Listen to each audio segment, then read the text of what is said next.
Now देखिए, Turkey ने साफ कह दिया है कि हमास को डिसआर्म्ड करना, निहत्था करना, ये हम सबका सबसे पहला काम नहीं होना चाहिए। नाउ देखिए, दुनिया गाजा में एक इंटरनेशनल स्टेबलाइजेशन फोर्स आईएसएफ भेजने की प्लानिंग कर रही है। नाउ अब कंफ्यूज मत होइए। आईएसएफ ये एक इंटरनेशनल पीस कीपिंग फोर्स होती है जो यूनाइटेड नेशन या ग्लोबल पार्टनर्स की परमिशन से किसी कॉन्फ्लिक्ट जोन में भेजी जाती है। इसका पर्पस होता है एरिया को स्टेबल करना, सीज फायर मेंटेन रखना और वायोलेंस को रोकना।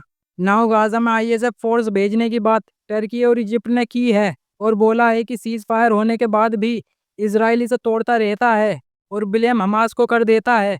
तो हमारी ये फोर्स इस बात पर खास नजर रखेगी कि सीज फायर किसकी तरफ से तोड़ा जा रहा है। नाउ इंडोनेशिया और अजरबैजान तो ट्रूप्स भेजने को भी रेडी हो गए हैं, लेकिन इसराइल ने कह दिया है कि टर्की इसका हिस्सा नहीं बन सकता और हम उसको इसका हिस्सा बनने भी नहीं देंगे। हम वेटो पावर का यूज करेंगे। नाउ बेसिकली अब आप सोच रहे होंगे कि वेटो पावर तो दुनिया में सिर्फ 5 ही देशों के पास है, अमेरिका, रसिया, चाइना, इंग्लैंड और फ्रांस। तो फिर इसराइल वेटो यूज कैसे करेगा? तो आप में से कई लोग समझ चुके होंगे कि इन 5 देशों में से कौन सी कंट्री वेटो पावर का इस्तेमाल करेगी। नाउ इंटरेस्टिंगली इसराइल सब कंट्रीज को परमिशन देने की बोल रहा है, बट टर्की से उसे ऐसा क्या डर है?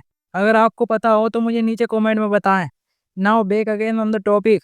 इसराइल क्लियर बोल चुका है, हम गाजा से जब तक नहीं निकलेंगे जब तक हमास डिसआर्म यानी अपने सब हथियार हमें सौंप नहीं देता।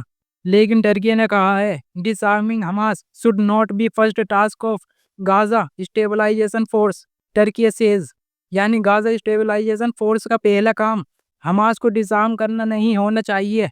और इजिप्ट के फॉरेन मिनिस्टर बदन ने भी सेम आइडिया सपोर्ट किया है। उन्होंने बोला है कि आईएसएफ फोर्स को गाजा की येलो लाइन पर डिप्लॉय करना चाहिए। सऊदी अरब के फॉरेन मिनिस्टर ने कहा है कि सारी डिबेट यूजलेस हैं जब तक फिलिस्तीनियन स्टेट का सॉल्यूशन नहीं मिलता। Without a फिलिस्तीनियन state security for anyone is impossible. Qatar ने कहा है अगर ऑक्यूपेशन खत्म नहीं होता तो डिसआर्म करने का कोई फायदा नहीं। एक ग्रुप को हटाओगे, कल 10 नए ग्रुप खड़े हो जाएंगे। और कतर ने साथ में ये भी कहा, जैसा कि पिछली वीडियो में मैंने आपको बताया था कि अगर गाजा को दोबारा बसाया जाए तो लगभग $70 बिलियन का खर्च आने वाला है। तो कतर ने बोला था कि ये बिल मैं दूंगा, लेकिन अब कतर ने ये बोल दिया है कि गाजा रिकंस्ट्रक्शन का बिल अकेला मैं ही नहीं दूंगा, ये ग्लोबल रिस्पॉन्सिबिलिटी होनी चाहिए ताकि इसराइल दोबारा डिस्ट्रक्शन ना करे।